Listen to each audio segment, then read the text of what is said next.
16절까지 말씀으로 하나님의 은혜로 마음을 채우라는 제목으로 전하도록 하겠습니다. 우리의 삶에서 특별히 우리의 삶이 무너지지 않도록 여러분 받쳐주고 있는 것은 무엇일까요? 우리의 삶이 흔들려도 무너지지 않도록 받쳐주고 있는 것, 여러분 그것은 어떤 것일까요? 우리는 일반적으로 하나님의 말씀 또는 믿음이라고 이야기를 합니다. 하지만 이 질문에 대해서 히브리서 기자가 우리에게 답을 9절에서 이렇게 말씀하고 있습니다. 마음은 은혜로서 굳게 함이 아름답다라고 말하고 있는 겁니다. 우리의 삶이 여러 가지 이유로 흔들림에도 불구하고 무너지지 않는 그 이유는 하나님의 은혜가 우리의 삶을 받쳐주고 있기 때문이라는 그런 말씀입니다. 그런데 만일 우리에게 믿음만 있고 우리의 마음 가운데 하나님의 은혜가 없다면 과연 우리는 어떻게 살고 있을까요? 또한 반대로 하나님의 말씀은 있는데 삶에서 그 하나님의 말씀을 경험하지 못하며 산다면 우리는 어떤 모양으로 지금 살고 있을까? 우리가 오늘 기억해야 되는 것은 뭐냐면 우리의 삶이 무너지지 않도록 떠받쳐주고 있는 그것은 뭐냐면 바로 하나님의 은혜인데 그 하나님의 은혜는 특별히 우리의 마음 안에 있는 하나님의 은혜라고 히브리서 기자는 말씀하고 있습니다. 오늘 히브리서 기자가 특별히 우리의 마음이 하나님의 그 은혜로 충만하게 되면 어떤 일 가운데도 무너지지 않는다라고 말하고 있는데 과연 우리의 마음에는 여러분 무엇으로 지금 가득 차 있을까요? 오늘 히브리서 말씀을 통하여서 특별히 하나님의 그 은혜가 마음에 있는 사람과 하나님의 은혜가 마음에 없는 사람의 어떤 차이가 있는지를 함께 살펴보도록 하겠습니다. 먼저 하나님의 은혜가 우리의 마음 가운데 있지 않으면 우리는 어떻게 살고 있을까요? 오늘 9절에서 히브리서 기자가 이렇게 대답합니다. 끌리지 말아야 하는 다른 교훈에 이끌리게 된다 말씀하고 있는 겁니다. 어떻게 이끌리냐면 하나님을 예배하고 하나님을 믿으면서도 더 나은 교회를 찾고 더 나은 설교, 더 나은 목회자를 찾고 더 나은 교회 프로그램을 찾고 더 나은 교제가 있는 곳을 찾는다는 그런 말씀입니다. 한마디로 하나님의 은혜가 없는 자기의 마음을 더 나은 어떤 다른 것으로 채우려 하며 살아간다라고 성경은 말씀하고 있습니다. 왜냐하면 하나님의 은혜로 채워져야 되는 그 공간이 비어있기 때문이에요. 다른 것들로 채워있기 때문입니다. 그러다 보니까 다른 교훈에 이끌릴 수밖에 없는 그런 모습으로 살아가게 됩니다. 오늘 말씀에 나오는 히브리 그리스도인들이 그랬습니다. 고난 앞에서 그들의 마음에는 하나님의 은혜가 없었습니다. 헤아릴 수 없는 만큼 많은 은혜를 받았음에도 또 지금도 여전히 받고 있음에도 불구하고 고난을 피해갈 생각 때문에 그들의 마음 가운데는 하나님의 은혜가 남아있지 않았다는 말씀입니다. 히브리 그리스도인들 어떻게 되었을까요? 세상의 물정을 모르는 사람들처럼 다른 교훈에 이끌려서 이 사람의 말에 속고 저 사람의 유혹에 빠지며 그렇게 살아가고 있습니다. 이들의 마음에 여러분 그렇게 하나님의 은혜로 채워져야 되는 그 공간이 비어있는 이유, 그 공간이 채워지지 않는 그 이유는 무엇일까? 우리는 흔히 이렇게 생각합니다. 고난이 너무 심하니까, 감당할 수 없을 만큼 그만큼 고난이 있으니까, 아니면 믿음이 아직 약하니까, 신앙이 아직 성숙하지 못했으니까 이런 이유들을 댑니다. 하지만 우리가 오늘 말씀을 통해서 특별히 우리가 경계해야 되는 것은 뭐냐면 지금 히브리 그리스도인들에게 있는 다른 교훈에 이끌려갈 그런 위험과 유혹이 우리들에게도 이 시대에도 똑같이 있다라고 하는 겁니다. 목회자에게도 존재하고요.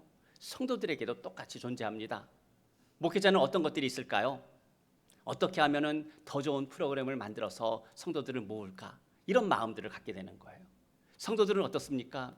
어떻게 하면은 더 좋은 프로그램이 있는 교회에 가서 그 프로그램을 통해서 나의 이 만족을 채울 수 있을까? 이런 생각을 하며 살아가게 된다는 말씀입니다. 찬송가 중에 어두움 후에 빛이 오며라는 찬송가가 있어요. 그 가사를 보면 이렇습니다. 어두움 후에 빛이 오며 바람 분 후에 잔잔하고 소나기 후에 햇빛 나며 수고한 후에 쉼이 있네.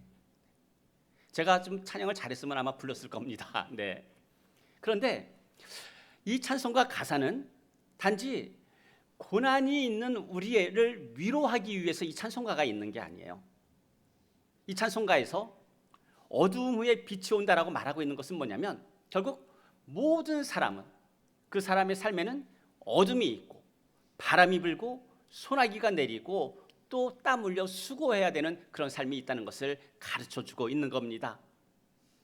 어둠과 또 바람과 소나기와 땀 흘려 수고하는 수고 아무도 피해갈 수 없다라고 가르쳐주고 있는 겁니다. 예수를 믿어도 하나님의 자녀가 되어도 예외가 아닙니다. 그래서 우리 모든 가정 가운데 여러분 어려운 삶이 있지 않습니까? 하지만 그렇게 어둠과 바람과 소나기 속에서도 우리가 안심할 수 있는 이유가 있어요. 그건 뭐냐면 지금 나에게 어둠이 있고 지금 나의 삶이 바람 가운데 살아가는 것 같고 소나기가 내리는 것 같아도 예수 그리스도로 말미암아 곧 빛이 오고 바람이 잔잔해지고 햇빛이 나고 쉼이 있게 될 그날이 우리에게 온다라고 예수 그리스도께서 성경 말씀을 통해서 약속하셨다라고 하는 겁니다. 그런데 오늘 히브리 그리스도인들은 이 찬양을 거꾸로 불렀어요. 어떻게 불렀냐면 지금은 빛이 있는데 곧 어둠이 임박했고 지금은 잔잔한데 곧 바람이 불어닥칠 것 같고 지금은 빛이 있지만 곧 소나기가 내릴 것 같고 지금은 평안한 것 같은데 곧 땀 흘려 수고해야 될 때가 올 것 같다라고 이렇게 찬송가 가사를 바꾸어 불렀던 사람들, 그 사람들이 바로 히브리 그리스도인들입니다. 오늘 이 찬송가 가사를 거꾸로 바꿔서 부르면 어떻게 될까요? 하나님의 말씀을 의지하지 않고 고난을 피하기 위해 다른 교훈에 끌려가게 됩니다. 혹시 우리 성도님들 중에서 이 히브리 그리스도인들처럼 이 찬송가 가사를 거꾸로 바꾸어서 지금 부르고 계시는 분 혹시 계시지 않습니까? 꼭 기억하게 되시기를 바랍니다. 비록 지금 우리에게 어둠이 있어도 바람이 불어도 소나기가 내리고 수고가 있어도 우리에게는 예수 그리스도로 말미암아 곧 빛이 오고 바람이 잔잔해지고 햇빛이 나고 쉼이 있는 그날이 반드시 올 것이다라고 하는 말씀입니다. 그런데 왜 이런 일들이 생기는 걸까요? 바람이 불고 비가 내리고 소나기가 내리는 그런 일들이 있고 그런 일들 가운데 왜 우리는 자꾸 다른 교훈의 마음과 생각을 빼앗기게 되는 것일까? 물론 믿음이 약하기 때문일 수 있습니다. 물론 신앙적으로 성숙하지 않았기 때문일 수 있습니다. 저희가 1년 전에 저희 말씀위의 교회 멤버십 교육을 하면서 건강한 교회가 어떤 교회인지에 대해서 공부한 적이 있어요. 그때 건강한 교회란 어떤 교회인가라고 하는 그 질문을 하면서 건강한 교회는 어떤 교회냐면 바로 바른 구원론을 가지고 있는 교회가 건강한 교회라는 말씀을 드렸던 적이 있습니다. 교회나 성도가 바른 구원론을 가지고 있지 않으면 어떤 일이 생길까요? 아무리 받은 은혜가 많아도 그 마음이 여러분 은혜로 채워지지 않습니다. 그래서 시도 때도 어떻게 합니까? 금식 기도합니다. 시도 때도 없이 가정 버리고 기도원에 올라갑니다. 왜냐하면 무언가 경건해 보이는 행위를 해야지만 그 마음이 채워질 것 같고 무언가 선한 일을 해야지만 구원받은 하나님의 자녀라고 하는 그런 생각이 들기 때문입니다. 그러다 보면 나도 모르게 어떻게 될까요?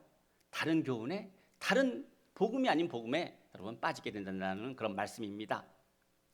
오늘 히브리 그리스도인들이 자기들이 당한 고난 앞에서 여러분 그랬습니다. 사도행전 4장 12절 말씀에서 분명히 말씀하는 게 뭐냐면 예수 그리스도 외에는 다른 이로서는 구원을 받을 수가 없고 예수 그리스도 외에는 구원을 받을 만한 다른 이름을 우리에게 주신 적이 없다라고 분명하게 말씀을 하고 있습니다. 그런데 마음이 하나님의 은혜로 채워져 있지 않으면 고난을 피해가려고 다른 이름을 찾게 된다는 말씀입니다. 오늘 히브리 그리스도인들 자기들 앞에 닥친 그 고난 때문에 다시 유대교로 돌아가서 음식에 대한 그런 규정도 지키고 거룩해 보이는 외적인 삶을 사는 것으로 자기들의 지금 비어있는 하나님의 은혜로 채워져야 되는 그 공간을 그런 행위로서 채우려 하고 있다는 말씀입니다. 혹시 우리 가운데 하나님의 은혜로 채워져야 되는 그 공간을 어떤 선하고 거룩해 보이는 외적인 행동으로 채우려고 하는 그런 분들이 있습니까? 성경이 분명히 말하고 있어요. 예수 그리스도 외에 다른 구원의 이름은 없다라고. 예수 그리스도 외에 구원을 받을 만한 다른 이름을 우리에게 주신 적이 없다라고 성경은 분명하게 말씀하고 있습니다. 12년 동안 혈루증을 앓았던 여인이 여러분 어떻게 구원을 얻었습니까? 예수님이 지나가실 때 예수님의 겉옷을 붙잡았을까요? 그렇지 않습니다. 12년 동안 혈루증을 앓았던 여인은 예수님의 겉옷자락을 붙잡은 것이 아니라 예수님께 들킬까 봐 예수님의 겉옷자락의 끝에 살짝 손만 대기만 했어요. 왜냐하면 혈루증을 앓고 있는 그런 여인이기 때문에 예수님을 만질 수가 없었기 때문에 그래서 살짝 손만 대기만 했는데 예수님께서 이 여인에게 뭐라고 말씀하십니까? 마태복음 9장 22절에서 딸이여 안심하라 내 믿음이 너를 구원하였느니라 말씀하셨습니다. 고난이 우리를 힘들게 하는 것에는 여러분 틀림이 없습니다. 그러나 고난 가운데서도 우리가 안심할 수 있는 그 이유는 예수님이 안심하라 분명히 말씀하셨고 말씀하신 그 구원의 이름 예수 그리스도 그 이름이 우리에게 있기 때문입니다. 요한복음 14장 27절에서 예수님께서 제자들에게 이렇게 말씀하셨습니다. 평안을 너희에게 끼치노니 곧 나의 평안을 너희에게 주노라. 내가 너희에게 주는 것은 세상이 주는 것과 같이 아니하니라. 너희는 마음에 근심하지도 말고 두려워하지도 말라 말씀합니다. 고난이 오면 여러분 누구나 흔들릴 수가 있습니다. 하지만 고난 앞에서 우리가 잊지 말아야 하는 것이 있습니다. 고난을 피하려고 다른 길을 찾는 것이 아니라 오히려 고난 앞에서 복음을 더욱더 확실히 붙잡고 복음의 삶을 살아야 한다라고 하는 것입니다. 그러기 위해서 우리는 평소 어떻게 해야 될까요? 날마다 하나님의 은혜로 우리의 마음을 채워가야 된다는 거예요. 우리의 마음을 그렇게 채워가야지 우리에게 고난이 있을 때 마치 요셉이 이제 7년의 기근을 준비하기 위해서 7년의 풍년 동안 모든 것들을 준비했던 것처럼 평소 하나님의 은혜를 우리의 마음에 채우기 위한 그런 삶을 날마다 살아가야 된다는 그런 말씀입니다.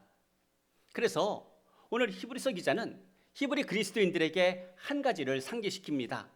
10절에서 뭐라고 말하냐면 우리에게 제단이 있다라고 하는 거예요. 제단이 무엇입니까? 이제 구약시대 이스라엘 백성들이 희생 제물을 죽여서 피해 제사를 드렸던 것이 바로 제단입니다. 그런데 우리에게 그 제단이 있다라고 말하고 있어요. 히브리서 기자가 말하고 있는 그 제단은 여러분 무엇일까요? 우리에게 있는 제단, 하나님께 나아가 예배할 수 있는 그 제단은 과연 무엇일까? 12절에서 이렇게 말씀합니다. 그러므로 예수도 자기 피로써 백성을 거룩하게 하려고 성문 밖에서 고난을 받으셨느니라.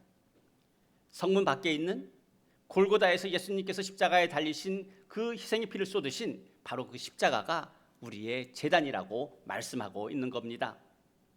히브리서 기자는 이제 히브리서 독자들에게 이 제단에 있음을 상기시킨 그 다음에 이어서 이렇게 말을 이어갑니다. 그 치욕을 짊어지고 영문 밖 예수 그리스도께 나아가자라고 권면하고 있어요. 예수 그리스도의 십자가 앞으로 나아가자라고 말하고 있는 겁니다. 어떻게 나아가냐면 히브리서 10장 33절 말씀처럼 비방과 환난으로서 사람에게 구경거리가 되는 것을 두려워하지 않고 세상에 안주하려고 하는 그런 생각을 버리고 또 히브리서 11장 26절 말씀처럼 그리스도를 위하여 받은 수모를 애굽의 모든 보화보다 더 큰 재물로 여기고 또한 상 주심을 바라보며 어두움 후에 빛이 올 것을 믿으며 우리를 거룩하게 하시려고 고난당하신 성문 밖 십자가 앞으로 나아가자라고 권면하고 있는 겁니다. 그리고 15절에서 이어서 이렇게 말합니다. 그 제단에서 예수 그리스도의 그 십자가 앞에서 예수 그리스도로 말미암아 항상 찬송의 제사를 하나님께 드리자라고 말합니다. 인생에 비가 올 때가 있습니다. 바람이 불 때도 있다는 이야기입니다. 소나기가 내리기도 합니다. 그러나 우리가 그 모든 상황 가운데서도 잊지 말아야 되는 것은 오늘 히브리서 기자가 우리에게 말하고 있는 것처럼 예수 그리스도께 나아가 찬송의 제사를 날마다 드려야 한다는 것입니다.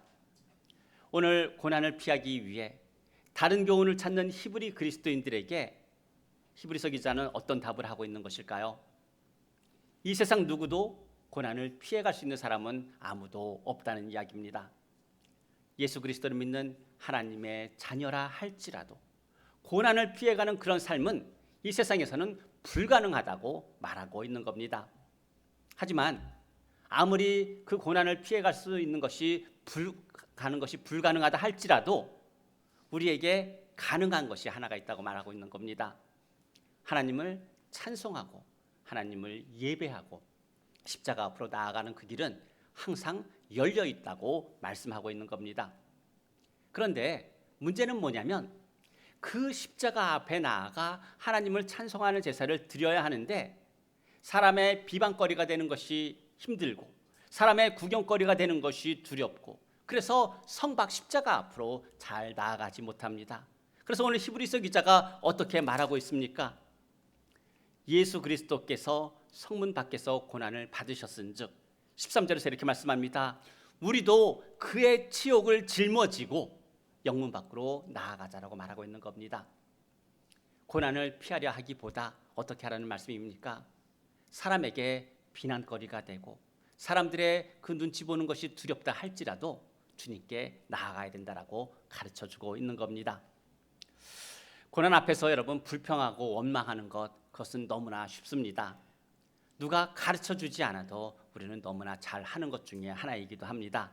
그러나 그런 고난 가운데서 우리가 꼭 반드시 알아야 하는 것은 고난 중에도 예수 그리스도께 나아갈 수 있다라고 하는 겁니다. 고난 중에도 예수 그리스도로 말미암아 찬송의 제사를 드릴 수 있다는 겁니다. 그런데 여러분 고난을 피해 가려다 보면 어떻게 되냐면 자꾸 이 복음이 삶으로 이어지지 않게 됩니다. 누가복음 10장에서 예수님을 시험하기 위해서 이제 예수님께 누가 내 이웃이니까 물었던 그 사람에게 예수님께서 이렇게 말씀하셨어요. 어떤 사람이 예루살렘에서 여리고로 내려가다가 강도를 만났는데 그 강도들이 그 옷을 벗기고 때려 거의 죽게 된 것을 버리고 갔다라고 말씀하고 있어요. 그런데 마침 한 제사장이 그 길로 지나가다가 그를 보았는데 이제 그를 보고 불쌍히 여기서 치료해 준 것이 아니라 오히려 그를 보고 피해서 지나갔고, 그런데 또 한 레위인이 그것을 지나가다가 그 사람을 보았음에도 불구하고 그 제사장처럼 똑같이 지나갔다라고 말씀합니다. 그런데 어떤 한 사마리아 사람이 여행을 하다가 그를 보고 불쌍히 여겨서 기름과 포도주로 그의 상처를 싸매주기도 하고 자기의 짐승에 태워서 이제 그 주막으로 데리고 가고 그곳에서 그를 치료해주고 그를 살펴주다가 계속해서 여행을 해야 되기 때문에 오히려 그 여관에 있는 그 주인에게 돈을 주고 그를 치료해 줄 것을 부탁을 하고 거기서 그친 것이 아니라 만일 돈이 부족하다면 내가 돌아오다가 그 모든 돈을 갚겠다라고 약속까지 하면서 이렇게 그 강도 만난 자를 보살펴 주는 사람이 있는데 예수님께서 물으셨습니다.